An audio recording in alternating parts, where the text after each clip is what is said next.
Szydagis. Matt, let me just give you a little bit of an intro before we move in. Dr. Matt Szydagis is a practicing Roman Catholic, grew up with Star Trek: The Next Generation, and after watching Commander Data, he realized that the science officer was the position for him. He received his BA, MS, and PhD from the University of Chicago in 2005 and 2006 and 2011, respectively, then continued his work in physics as a postdoctoral scholar at the University of California, Davis between 2010 and 2014. Since 2014, he has been a member of the physics faculty at the University of in SUNY Albany, pursuing experimental particle astrophysics, in particular direct laboratory detection of dark matter particles underground. He works on the liquid xenon-based LZ experiment and with super cooled water, the so-called snowball chamber, and is the developer of the NEST, the Noble Element Simulation Technique computer software. Since 2019, Professor Szydagis has also been a member of UAPx, who is represented here today, helping to seek answers regarding the true nature of UAP from a strictly scientific perspective. Dr. Szydagis. Thank you so much for the introduction, Mike, and also for the invitation. So here's our requisite, can you see my screen question? Yes, Professor, your voice is a little quiet. If you could lean in or quiet. come up. Okay. Yeah, I'll move great. closer Thank you. to the mic then. Okay. So again, thank you for this wonderful opportunity. I'll be speaking about the first results from the first expedition of the UAPx organization. This is not just my talk, this is the effort of many people, including the other members of our scientific team, our head of science, Professor Kevin Knuth, and Professor Cecilia Levy, who are with me at the University at Albany. So I'm starting pretty basic. What is a UAP? You know, that's an alphabet soup, because we have UAP, which took over from the term UFO in a sense, which had attached to itself a lot of stigma, although as Neil deGrasse Tyson said, oh, he's not fooled by, UAP is just the new term for UFO. So for those with whom the stigma still lives, that doesn't change anything, of course. But we have to distinguish things like UAS and UAV used by the United States government to specifically mean foreign, so human, American or non-American craft. So I'm going to have to go a little bit fast, though, in the interest of time. I should point out that the original version of this talk is nearly 3 hours. And I encourage people to look it up on the YouTube channel of SCU, where Rich Hoffman has that posted. So this is literally a summary, effectively, of our findings and a big picture discussion. But in slide 2, it is very important. We want to emphasize that UAP are not necessarily spacecraft piloted by intelligent beings. That should be obvious to everyone. We could be talking about new undiscovered atmospheric phenomena. And let's not forget, of course, all of the misidentifications as well as hoaxes that occurred. Nevertheless, there are examples, as people at this symposium know, that are very difficult to explain. Okay, so there'll be a strange gap. That's okay. So on slide 3, though, even though UAP are not necessarily alien spacecraft, I just finished saying that, so why do I have this slide? Because that's the elephant in the room. We cannot avoid the extraterrestrial hypothesis. So we can ask the question, is it a reasonable one? And is it a rational one? And I think that answer has changed over the decades and the centuries, especially the most recent decades. So Dr. Villarreal already said this in her talk, so I can go through this quickly. That's good.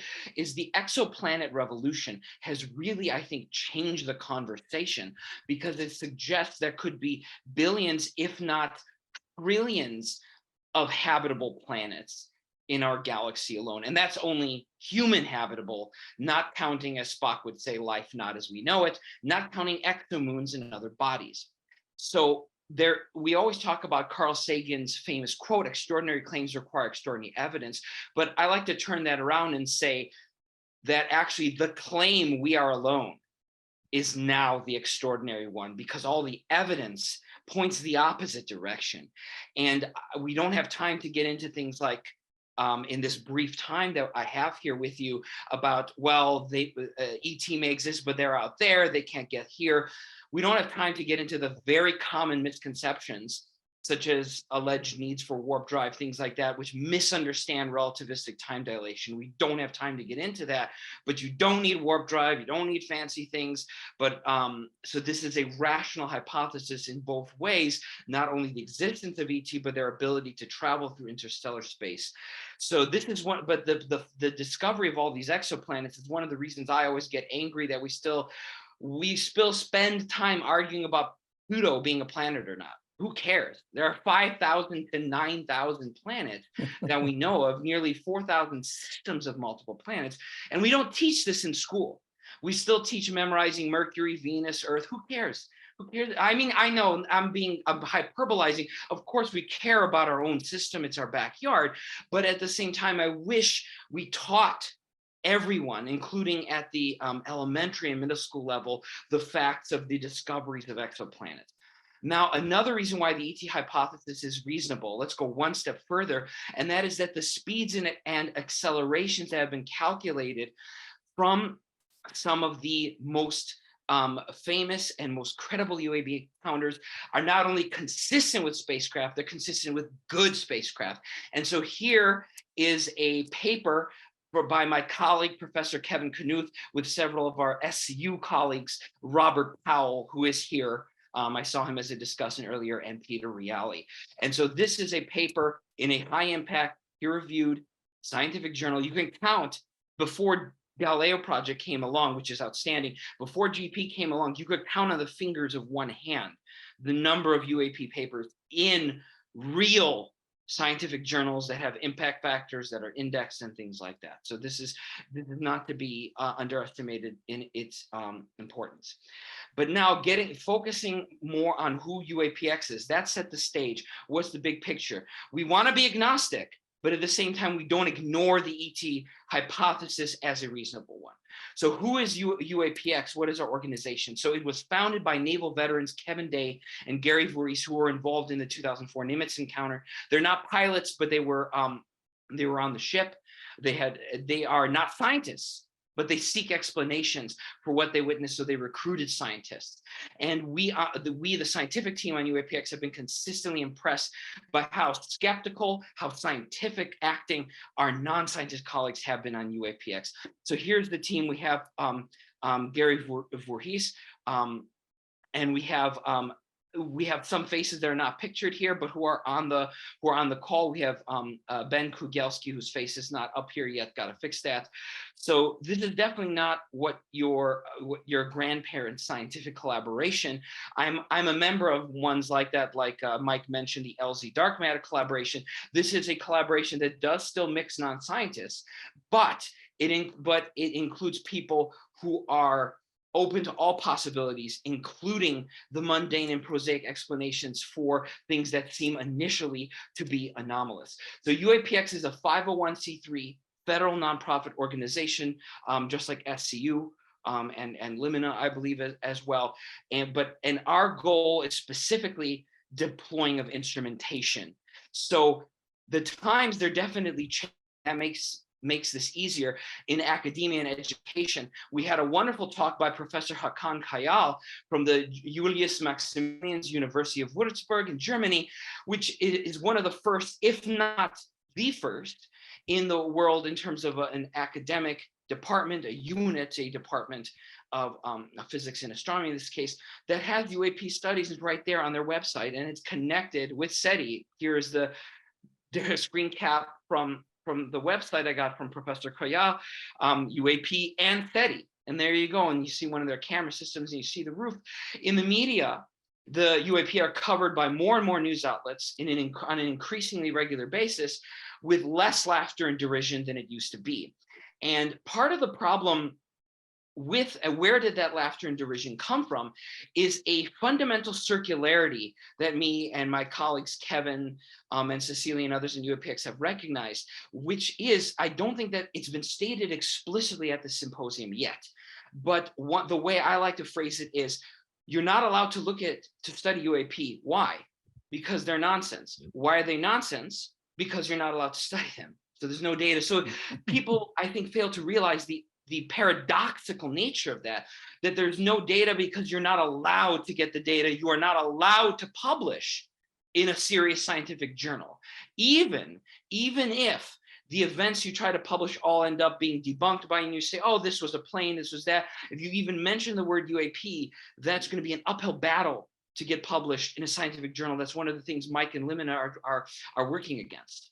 So now back to UAPx in particular. I was setting the stage there, how things are changing in the world. We all know about the New York Times article that was already mentioned, the 2004 encounter. So all those were catalysts that led to the formation of UAPx and led to its first expedition. So at UAPx's first expedition, Gary and Kevin devised a plan to revisit an area off the coast of California, but with a team of civilian scientists. The question is why? Why that location? That was not only the approximate location of the 2004 encounter with the USS Nimitz and USS Princeton and their strike groups, but it is alleged to be a hotbed of UAP activity, a hot spot. So another important inspiration is this is was a significant encounter where you need a lot of improbabilities all coming together in order for it to have a mundane explanation.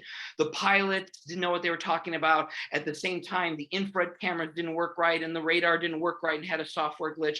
Those are a lot of improbabilities, all coming together that make this a very interesting case. So we wanted on UAPx to collect our own data to prevent classification of data by the US government, figure out what these things are. Kevin Day said himself that if it's foreign, he has an answer. Is it human but foreign? Is it American but black ops? Doesn't have to be ET, but we want to find some answers and also overcome the usual problem of having just one blurry image and just one camera by using multiple cameras at different wavelengths of operation within the electromagnetic spectrum, as well as non-electromagnetic equipment that we'll discuss later as time permits. So this is what we call multi-messenger UAP studies or ufology, although that, of course, term is very stigma laden. And we borrow this term from multi-messenger astrophysics, where you've got gravitational waves and neutrinos and gamma rays. So our idea was try to study the phenomenon from as many aspects as possible. That, of course, is not entirely new. We have other groups. We have Professor Erland Strand doing this with the Hessdalen lights, but we wanted to do this at this particular location with 3 teams. So we had one on Laguna Beach, one team on Catalina Island, and a mobile team, and that was Jeremy McGowan in his mobile vehicle, the Osiris. So here's a summary of our equipment. We had 8 forward-looking infrared cameras. We had the UFO DAP system by Ronald Ulch, who is here. I don't know if he's giving a talk, but I know he has a booth. And actually, UFO DAP captured one of our most interesting events, as you'll see later. We also had the Cosmic Watch radiation detection system. It's better than, for example, a Geiger counter, which is decades old. They do make more modern Geiger counters, USB cable, things like that. But a Geiger counter just tells you count, click, click, click. But what the Cosmic Watch does is it tells you both energy and rate. And the reason why we had it, what was the motivation, were all the historical cases of alleged radiation effects from UAP, including the French report. I'm not talking about the Cometa report, but the more recent French report, which is something like 500 pages. I don't remember if it was Japan. I don't remember the exact name or acronym of the report, but this was the more recent one from only a couple years ago. Before it was translated officially, I had my wife translate some of the juiciest bits, and there were plenty of instances of claims of radiation anomalies, not just visual objects. And so that is an important aspect of what we did. So here is a photo of our setup, which looks really cool, but it's extremely important to note that science is not just about surrounding yourself with cool equipment. It's also about the calibrations you do before and after, and it's about the analysis the human brains, not just AI, but the human brains that are doing the analysis of the data that comes in. So we want to avoid the cargo cult mentality. Science is not just you have a couple cool screens and some oscilloscopes. These must be calibrated and the data must be properly analyzed by people who know what they're doing. So science is both hardware and software. You can't divorce the engineering aspects. So what was our initial strategy for our data analysis? Image processing, as anyone will tell you, is a very difficult problem. So we wanted to start by looking at the radiation data, look for anomalies in that, and then look for a coincident anomaly in the imagery, either infrared or visible. Now, an anomaly in the radiation detector is not, or I shouldn't say anomaly, an ambiguity in the radiation detector, the cosmic watch, is not immediately an anomaly, because you have high energy cosmic rays that are bombarding us constantly from distant black holes, supernova explosions, and things like that. So as a result, we need to be extremely careful, and this is where the multi-messenger aspect comes into play. We're looking at a time coincidence across the multiple sensors. So in slide 11, this was the beginning of our quantification of the anomalies in the radiation detector, the cosmic watch. We used various systems, Greek letters, Hebrew letters, and ranked the potential anomalies based on the rate or the energy of the event. It's important to note that we also try to account for things like solar activity, which I'll come back to later, that could create above background average counts. So that's for the radiation detection. Now, going back to the image analysis, we developed our own software. It's neural network-like, but it is not a neural network. It's sort of machine learning, but not in the traditional sense. It's sort of a transparent machine learning, so that you don't just we do not just train a neural network on some images and then let it go, but rather this is a completely transparent analytical approach where there's no black box. You know at every step what the software is doing and why it makes the object classification decisions it does. So no system is perfect. So as you see here on the right, there's still significant overlap between red. Red is bad events. What is a bad event? You know, like a camera noise. Bad does not mean bird or plane. It means does not seem to be a physical object, but it's just a camera glitch. That's what bad means. And blue is what are identifiable as a real event. There's definitely, of course, some overlap for faint objects and things like that in this distribution, but nevertheless, you see this neural network-like distribution where we do have a good separation of signal and background, and through the human quality assurance steps of our software, we can see a high rate of catching things with a low false positive rate. So the way the software we created, CTAP, which stands for Custom Target Analysis Protocol, the way it works is by converting the movie files into individual lossless BMPs and then doing a pixel subtraction from frame to frame and looking for things above threshold. That's not good enough though, because clouds rolling by would be above threshold. So then it needs to look at other aspects of the imagery in order to do signal background discrimination. But since this was for IR, what the difference in pixels means is temperature going up. So a hot object appears, temperature goes down because a cold object appears. So what were our most interesting events that we captured? We absolutely do not have time to go into them all. We're only going to talk about one, which is the one that the documentary film that we were in was named after, A Tear in the Sky, our potentially interesting atmospheric ambiguity. That's what we're going to focus on.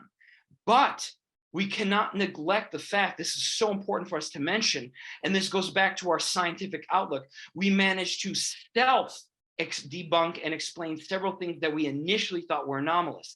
One was a slow-moving, monotonically glowing sphere that turned out was probably the International Space Station. That seems like that's a silly mistake to make, right? Well, it turns out we discovered there's a glitch in the NASA website for the historical ISS data, because we had already checked this. And it turns out that when you're on daylight savings time, there is a glitch where it's not properly always taken into account. So we discovered, well, this is interesting. The ISS has the correct trajectory, the correct minutes, but the wrong hour. So, Occam's razor, there is something wrong in the data. It was not accounting for daylight savings time correctly. So we were able to debunk one of our most interesting events. And another one like that was a FLIR camera glitch that turned out to look very interesting, didn't look like bolometric discharge or any of the other glitches, but turned out to be a non-uniformity correction after we spoke to FLIR camera experts. So we're going to focus for the rest of my few minutes that I have left on our number one most interesting event, because it has failed to be explained by any mundane explanation that we have tried, including ones that have been thrown at us during Q&A, of course, during conferences. And it all started with the detection of a 43 MeV cosmic ray or particle in the cosmic watch. This is our number one highest energy detection. Again, it is not anomalous by itself, because we're bombarded by things that go many trillions of times higher than energy than this.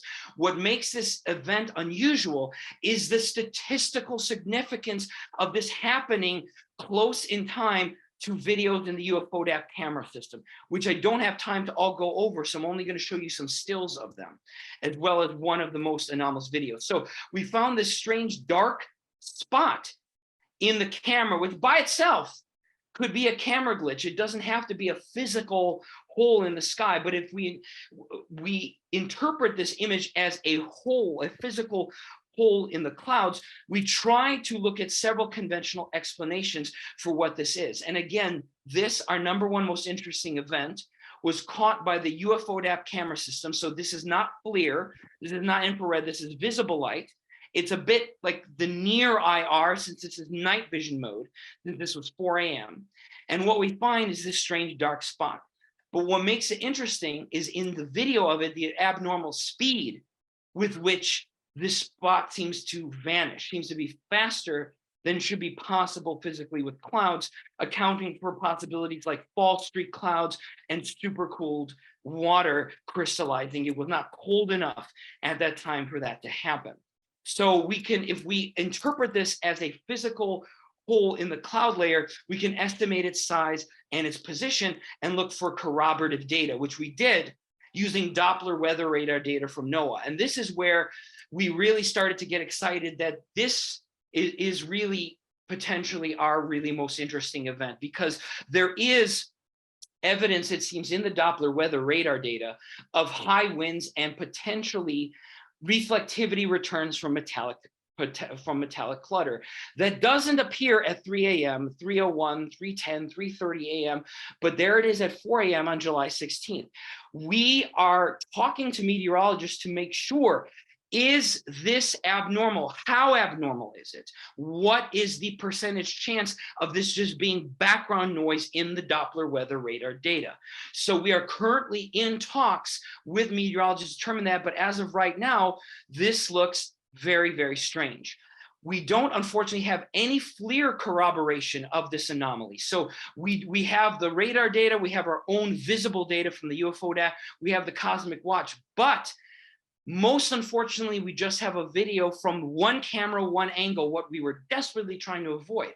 And this is because the power went out on the 8 FLIR cameras, which is a real bummer. And I have to stress, though, we found a non-woo explanation for that. It wasn't, oh, the UAP caused the power to go out. Unfortunately, it was a simple thing of a circuit breaker and too many things being plugged in. So we do not have there's no paranormal explanation for that. So unfortunately, we have just that UFODAP image, but we have the cosmic watch and we have the radar data, which isn't ours.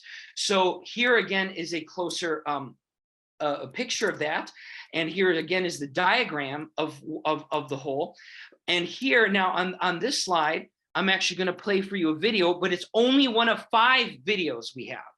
So the UFODAP triggered on things like flies going past the camera and things like that. And so we actually have 5 videos, not just one anomalous video.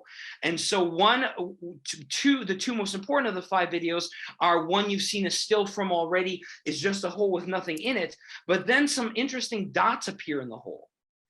We don't know what these are. We've tried to see, are they thermal noise in the camera? Does not match the profile of Poissonian thermal noise in a camera image in night vision mode.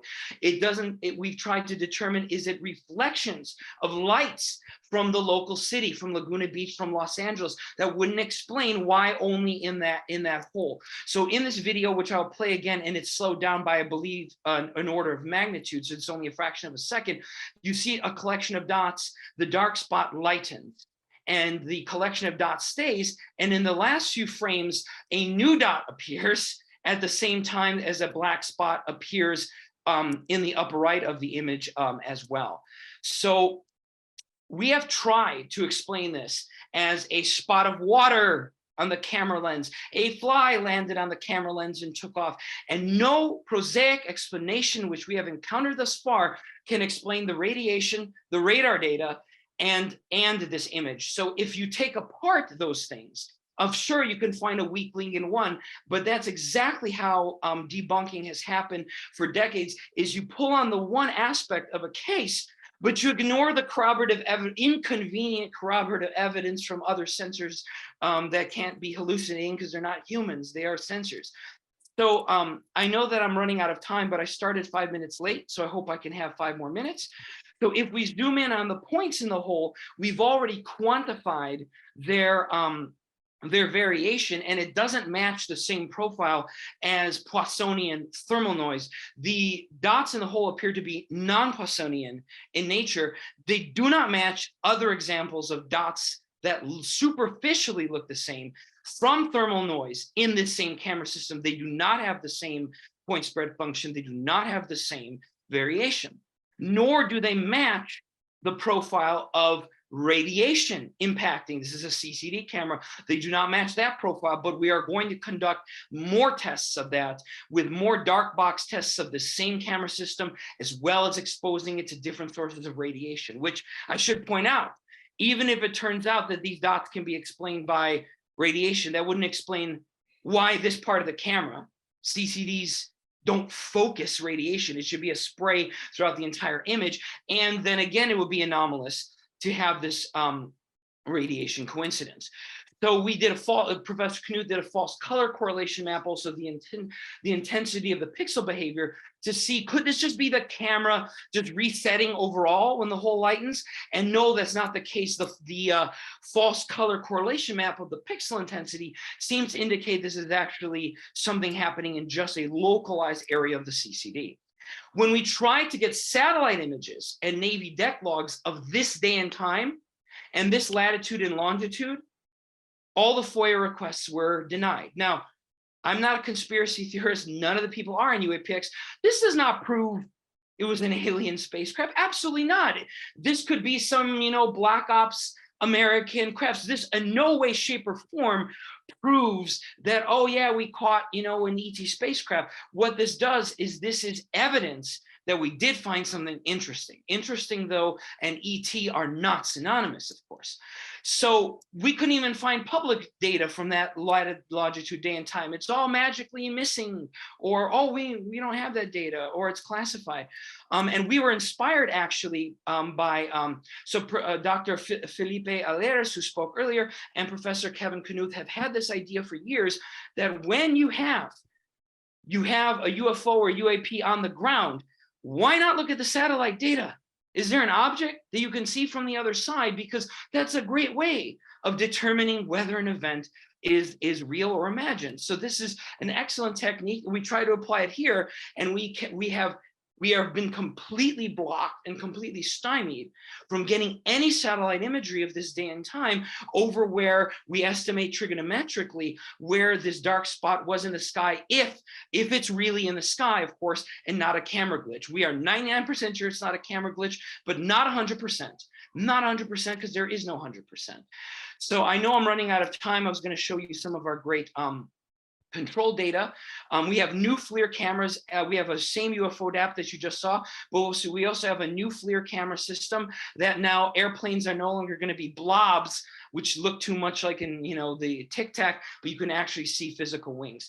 So I'm going to start concluding now. I started 5 minutes late, so I think it's fair that I now take extra 5 minutes. But as you can see, I'm on slide 32 of 34, so we're wrapping up.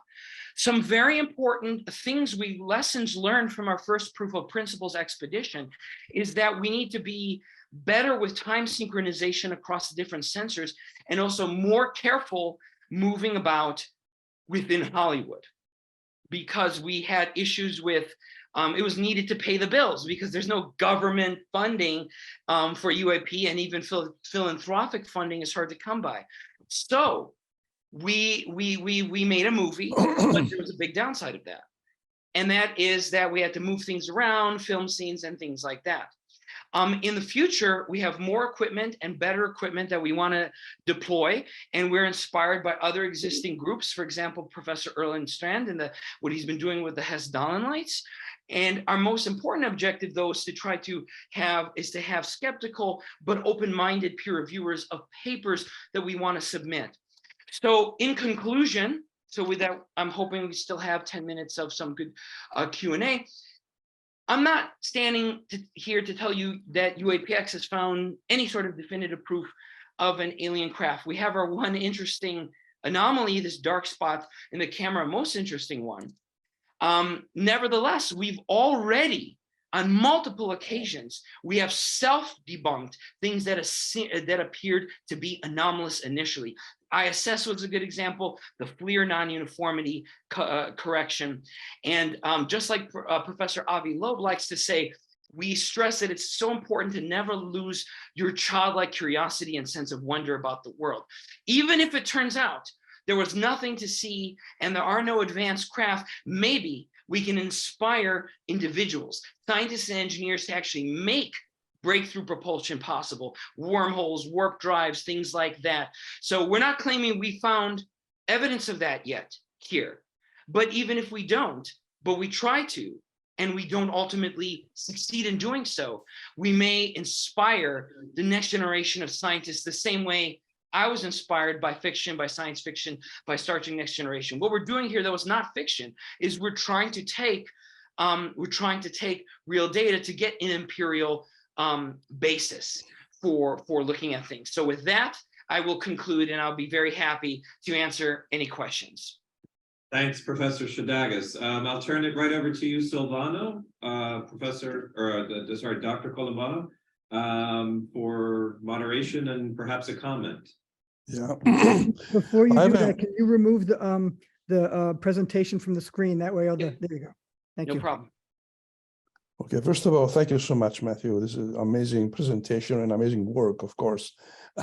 I am one basic question that I have, a kind of the elephant in the room, is what is the implication of the existence of hotspots, or on the possibility of repeatability in your experiments? How does that affect any hypothesis you might have about, again, extraterrestrials or other types of phenomena? Is there a connection between the two ideas? That's an excellent first question. Yeah, first of all, reproducibility is so key. We want to someday go back and see if this is is this supposed hole in the cloud that we've seen, is it reproducible? Can it happen again? We'd love to do another expedition sometime to the same area. Of course, that takes money, funding that we don't have. But there's a second aspect, I think, to your question about what does the very existence of hotspots mean? And I think that that's another great question, but I don't want to speculate, because even if we are dealing with a non-human intelligence, we don't want to anthropomorphize, because I do worry that sometimes if I have to stress that if the extraterrestrial hypothesis is true, then I worry that trying to figure out intentions is kind of like the ants in your garden trying to figure out what human beings do. I worry, I hope I'm wrong, but I worry that that about anthropomorphizing any non-humans and trying to ascribe something. Now, if it's a natural phenomenon with hotspots, that could hint at something about like about aspects of the environment, like the Earth or the atmosphere, that might lead to something to UAP. Do we have any other questions from anybody? From me, Go there are ahead. one very Massimo, go simple, ahead. Yes. one very simple questions. I was looking at the hotspots inside what you call a hole. Did you exclude completely that it could have been an impact of cosmic rays on the sensor? Because this, I know that because during astrophysical observation, sometimes it happens when solar activity is very high, you have impacts of cosmic rays everywhere on the frame. So I'm wondering, do you think that it was not due to cosmic rays, and that peak that you measured in that you have shown could be related to solar outburst at that time? That's an excellent question. There was an increase in solar activity during the week of our expedition. There was a coronal mass ejection, but it was not occurring during the day and time of that video. Okay. But there's more. It can just be a random cosmic ray shower. So what we did to address that, first, we checked the profile of these little sparkles or dots or whatever you want to call them against other videos during the week during the coronal mass ejection, where we saw similar features, and they differ in two important ways. Number one, the statistical spread did not match. The point spread function did not match from other known solar events from earlier in the week. Number two, the dots were not spread across the entire image as they were in earlier events during the week that did seem correlated with solar activity. That's not good enough for us, though. We're going to go one step further, so we haven't yet. So I think I said in my talk something like 99 versus 100% sure. We have not closed the door fully. The next steps we are going to take to test this hypothesis is, first, now that we've got an identical camera system in our laboratory at UAlbany, we are going to expose it to different radioactive sources and see if we can reproduce this image. That's still not good enough, because nature produces higher energies than we ever could. So the final test we're going to do to prove or disprove that hypothesis once and for all, the final test is we're going to put the camera in a dark box for many weeks and months and just let it be exposed to cosmic radiation, leave it on a roof in the dark, in a dark box, and see what is the probability of a cluster of this many dots. So we are going to thoroughly finish exploring that hypothesis. Yes, Very thank you good. for your question. Best wishes and congratulations for your strong commitment and tenacity in doing this research. Go ahead. Thank you.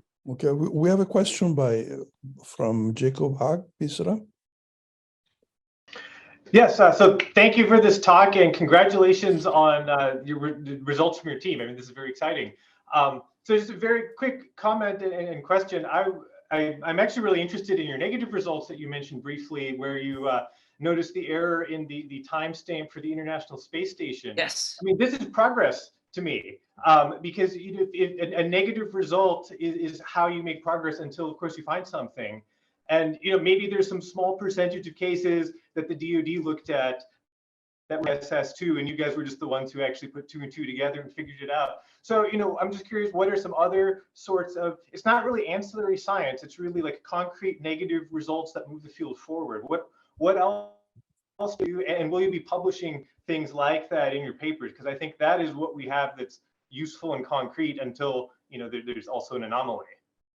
Thank you, Jacob. Yeah, it's great to see you again, by the way, even virtually. So that's an excellent question. We very much want to publish the null results because we think that's how science moves forward. We think that in a lot of scientific fields, and I've read articles about this decrying how editors at certain journals won't publish null results or reproducibility studies. That horrified me, because in my entire field of dark matter research is based on null results with tens of thousands of citations, because those null results were able to kill off pieces of supersymmetry or extra dimensions or other theories. Null results are extremely important. We are fiercely proud of having self-debunked the ISS before a debunker watched the movie and is like, oh, wait a second. We are fiercely proud that we did this first because we are self-skeptical of our results. So in the ISS, I contacted, by the way, maybe you can help me, someone at NASA, and they ignored my email. I was like, you guys realize you're not accounting for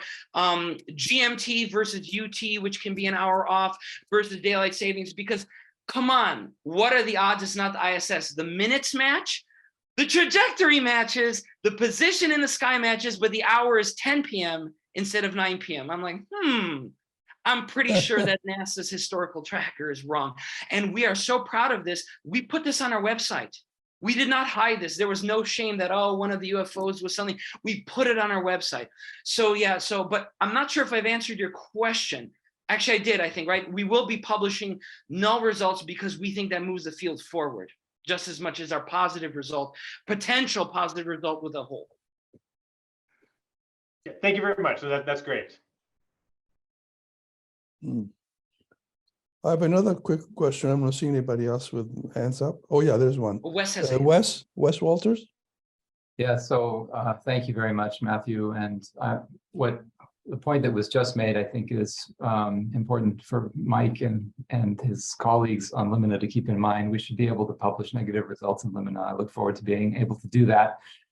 Matthew, you said at the end of your talk that you demonstrated the reality of the phenomenon using a definite article and maybe a capital P, I'm not sure. But in any case, we've been talking about the phenomenon and all of its many manifestations the last couple of days. I'm wondering how you think about how what you observed, which is either an ambiguity or an anomaly, connects to the phenomenon and how it's a demonstration of the reality of the phenomenon. That's an excellent question, Wes. So yeah, that bullet point might have been a bit, trying to be exciting and a sensational conclusion. So yeah, let me clarify exactly what is meant by that. What we were trying to say is that what we showed is that it is worthwhile to take equipment and go deploy somewhere and take data. Just like so many other groups are doing or going to do, like Galileo project, like IFEX in Germany, that we're showing that it is worthwhile to take equipment, take it somewhere, take some data, and to do so in a multimodal fashion. That is another thing that is so important, is because the multimodality demonstration shows how you can study. And we said the phenomenon, capital P, that's how a lot of people talk about it. That doesn't change that, of course, we are 110% open to the possibility, to the fact that it's probably not one thing. There's probably multiple things, and it's probably better to use plural. So what we demonstrate is that it's worthwhile collecting scientists, engineers, and non-scientists and equipment, going out there, collecting data and analyzing it. And it's worth the time of scientists to do so. All right, here. I strongly agree with that. Thank you very much. I think we're approaching our time here. Thank you so much, Professor Szydagis. As always, I think I have to second Massimo's congratulations there. Your enthusiasm and your energy is always, fantastic to see it in action. Thank you. Thank you, the commitment to science, etc. Thank you again.